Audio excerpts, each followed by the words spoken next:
bahwa Rizik salah dan dia wajib dipenjara, itu sudah suatu keharusan.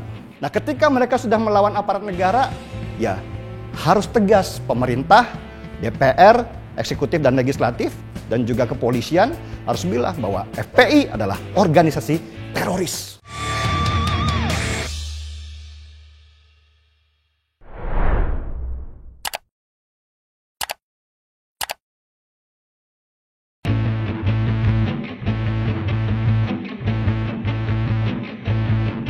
Ya senanglah, bukan karena Rizik harus masuk penjara, tetapi bahwa negara sudah kembali, sudah hadir sebagai sebuah komunitas yang sangat berwibawa untuk menerapkan kembali hukum kepada mereka yang bersalah. Dan Rizik kan sudah jelas bersalah, bahwa dia pulang, dia membangun kerumunan, sehingga kemudian terbentuk klaster-klaster baru, dan akhirnya ada beberapa orang juga yang masuk rumah sakit, bahkan ada yang meninggal. Ini sudah melanggar pasal-pasal yang dituduhkan kepada dia, terutama bahwa dia termasuk menyebarkan penyakit atau corona ini kepada orang-orang awam yang tidak mengerti. Ya harusnya dia masuk penjara. Kalau dia nggak masuk penjara atau dia nggak menjadi tersangka, ya berarti ada yang salah dengan situasi ini. Pasal jelas, undang-undang sudah berkata demikian, dan seharusnya aparat melaksanakan apa yang menjadi amanah dari undang-undang.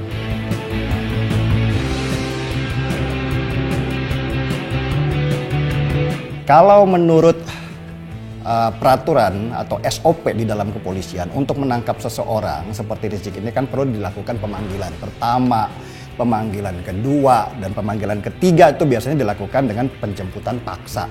Nah, SOP inilah yang dulu dijalankan, sehingga ini bukan kemudian dibilang bahwa aparat itu tidak tegas, tidak bisa langsung asal main tangkap saja. Ada proses-prosesnya. Nah, sesudah pemanggilan kedua, pemanggilan ketiga, dan Rizik tidak datang, mau tidak mau dia harus dijemput paksa dengan cara apapun. Bahkan, kalaupun kemudian memang harus perang seperti yang terjadi dengan meninggalnya akhirnya 6 orang dari FPI, ya itu yang harus dilakukan. Ini bukan tindakan kejahatan, yang dilakukan kepolisian itu adalah menegakkan hukum. Ya, bagaimana supaya hukum ini bisa kembali berpijak ke arah yang benar.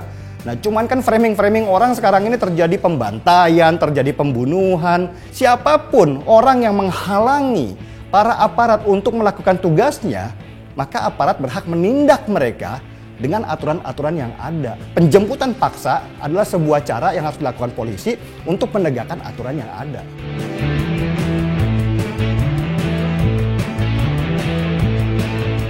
Dari dulu saya bilang, kalau negara terlalu lunak kepada kelompok-kelompok seperti ini, kelompok-kelompok ini akan semakin jumawa dan malah akan cenderung menjadi kurang ajar.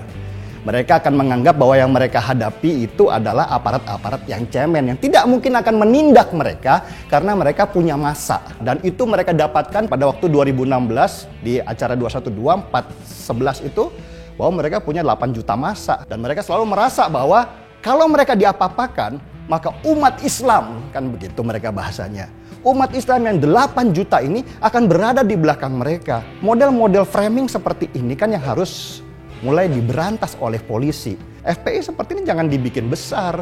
Yang terjadi, kalau kemudian terjadi penyerangan anggota-anggota FPI kepada aparat, itu sebenarnya berhubungan dengan kebebasan yang mereka dapatkan dulu. Sehingga mereka bukan saja menjadi sebuah ormas, tetapi menjadi ormas bersenjata.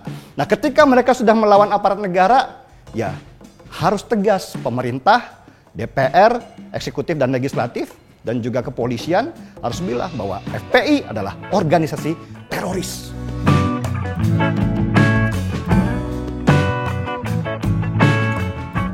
Saya nggak tahu ya kasus-kasus lainnya apakah akan dibuka kembali atau tidak.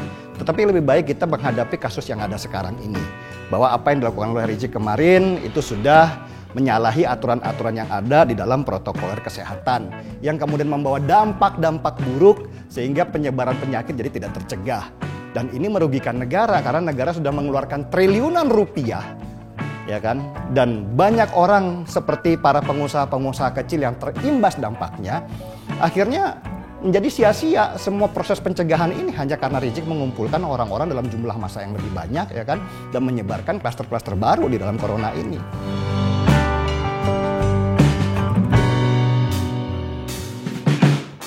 Ya nggak mungkin diam lah, nggak mungkin diam. Karena ada kelompok-kelompok elit-elit politik, partai-partai yang membutuhkan kelompok-kelompok garis keras seperti FPI ini untuk tetap mendulang suara mereka.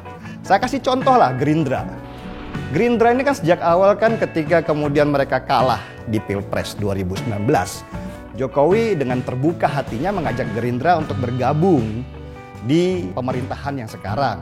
Diberikanlah 2 kursi, Pak Prabowo di Menteri Pertahanan dan Kementerian Perikanan juga diberikan kepada Gerindra yang kemarin ketangkap korupsi karena penyelewengan benih lobster itu kan gitu.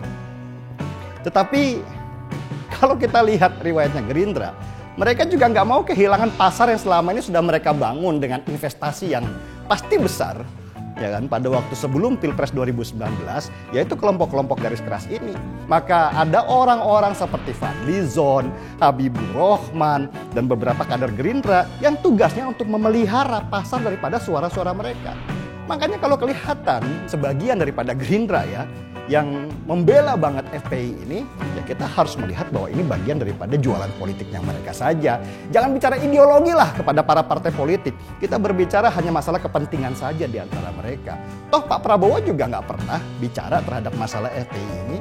Ya mungkin sudah ngerasa bahwa ya bagi tugas dong. Gua kaki kita satu di pemerintahan Jokowi, kaki kita satu tetap memelihara FPI.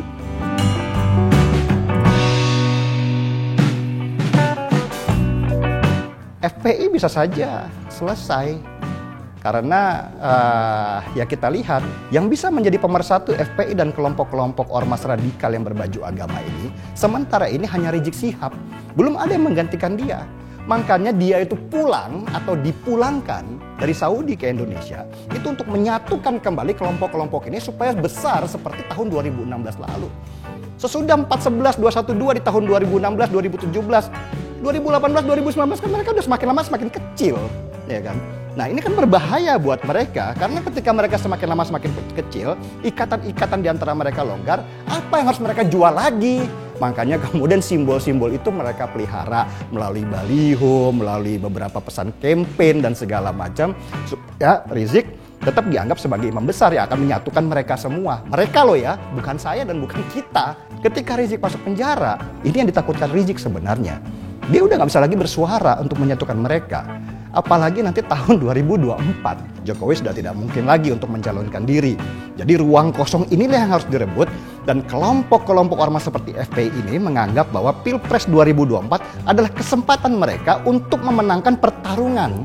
Ya, karena mereka punya suara dan mengklaim diri mereka adalah wakil daripada umat Islam dan ulama. Ketika Rizik masuk penjara, ini bisa jadi lemah. Nah, inilah yang ditakutkan oleh Rizik. Kalau kemudian dia masuk penjara, maka tidak ada lagi simbol-simbol di luar untuk menyatukan mereka. FPI semakin mudah dilemahkan oleh aparat dan bisa jadi di dalam FPI juga semakin terpecah oleh 2 kepentingan. Orang-orang yang ingin menggantikan tugasnya Rizik di FPI. Menjadi imam besar itu kan enak. Fasilitas ada semua. Mulai duit, ya mulai kekuasaan, mulai segala macam kemudahan ada. Nah, aparat akan lebih mudah untuk memecah FPI dari dalam menjadi entah beberapa bagian dan ya kemudian FPI sebenarnya tidak perlu lagi dipukul oleh aparat tetapi mereka sendiri akan membubarkan diri.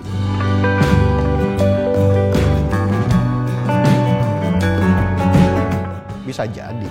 Tetapi kan ginilah, kita nggak usah berpikir dulu bahwa nanti bagaimana Rizik kalau kemudian di penjara semakin besar atau apa. Tetapi yang harus kita lihat sekarang bahwa Rizik itu harus memenuhi peraturan-peraturan yang ada. Kalau dia melanggar berarti harus ada sanksinya, yaitu hukumannya harus dia terima. Itu dulu, clearkan. Apa yang dilakukan Rizik ini kan ketika dia di penjara ini kan bukan masalah politik.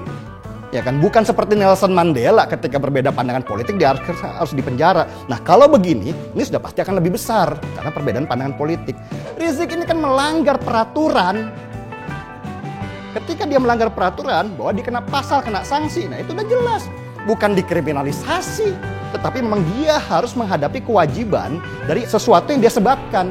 Ini kan akibat saja. Jadi jangan berpikir bahwa Rizik ini kemudian dipenjara nanti dia akan lebih besar karena perbedaan pandangan politik. Tidak ada perbedaan pandangan politik.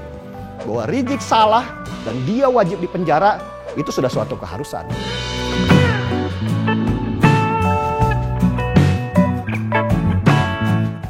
Ya pasti ada lah Kita pasti berharap ke situ semua. Cuman kan yang harus kita pahami bahwa kelompok radikal ini tidak tumbuh dalam waktu semalam atau 2 malam. Ya, mereka muncul kembali sesudah era reformasi. Mereka lebih besar lagi ketika difasilitasi, bahkan diberikan dana bantuan sosial supaya mereka tetap diam. Tetapi yang mereka lakukan adalah menyebarkan diri mereka ke banyak elemen-elemen negara, mulai pendidikan, pemerintahan, dan segala macam. Bagaimana cara membasmi mereka sekarang? Saya selalu menganalogikan, kalau radikalisme dan intoleransi di Indonesia itu sudah seperti cancer, sudah di stadium 4. Apa yang harus kita lakukan? Potong kakinya supaya cancer itu habis? Yang pasti kan kita pincang. Nah, cara yang dilakukan oleh pemerintah sebenarnya sejak zamannya Jokowi itu sudah bagus, yaitu dengan melakukan kemoterapi setahap demi setahap. Nggak gampang memang, dan kita juga tidak bisa bilang bahwa oh itu gagal. Loh, kemoterapi itu bukan gagal, tetapi memang prosesnya itu tidak bisa langsung 100% sesuai dengan apa yang kita harapkan. 10% dulu, 20%, 30% kan begitu yang kita harapkan. Nah, harapan itu pasti tetap ada dan harus kita pelihara. Dan salah satu kunci daripada bagaimana intoleransi dan radikalisme itu bisa berhenti, itu adalah ekonomi. Inilah yang menjadi program Jokowi sekarang. Ketika dia sudah membangunkan infrastruktur, dunia pendidikan sudah dia baguskan, maka orang hanya akan berpikir bagaimana meningkatkan ekonomi dan taraf hidup mereka supaya lebih sejahtera. Bagaimana cara mereka kompetisi dengan dunia global sehingga mereka menang. Udah nggak ada lagi pikiran rasis, udah nggak ada lagi pemikiran terhadap radikalisme, karena orang semakin lama semakin pintar. Inilah yang tidak diharapkan oleh kelompok-kelompok yang berbaju agama ini, yang selalu memelihara orang-orang bodoh dengan baju agama untuk kepentingan mereka pribadi. Orang jangan pintar, kalau orang pintar tidak akan mungkin ikut mereka. Nah, akarnya inilah yang sekarang, pondasi inilah sekarang sedang dibangun oleh Jokowi. Dan ini panjang, bisa 30 tahun, bisa 50 tahun, bisa 100 tahun. Tetapi kan kita sudah mulai sesuatu, dan ini yang harus kita jaga benar.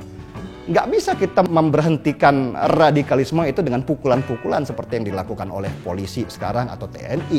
Itu sementara saja menjaga supaya bendungan kita terhadap NKRI tidak pecah, kan begitu. Tetapi pondasi paling benar itu adalah bagaimana kesejahteraan mereka meningkat. Karena itu pesan saya sebenarnya adalah pintarlah. Jadikan media sosial itu sebagai media untuk mencerdaskan kita. Jangan kita malah menjadi bodoh dengan adanya media sosial ini, dengan men-share hoax, dengan tetap fanatik. Oi, Cina udah sampai ke bulan, bahkan sudah bikin matahari buatan. Kita kok masih sibuk dengan masalah ini cucunya Nabi lah, ini ulama yang harus dijaga lah, ini segala macam ya kan. Pikirkan bagaimana ekonomi kalian, karena kalau kalian bodoh, kalau kalian miskin, kalian akan lebih mudah untuk dimanipulasi oleh mereka-mereka yang berbaju agama untuk kepentingan mereka sendiri. Mulai pintar sekarang, Indonesia harus maju tahun 2045 nanti. Gaspol!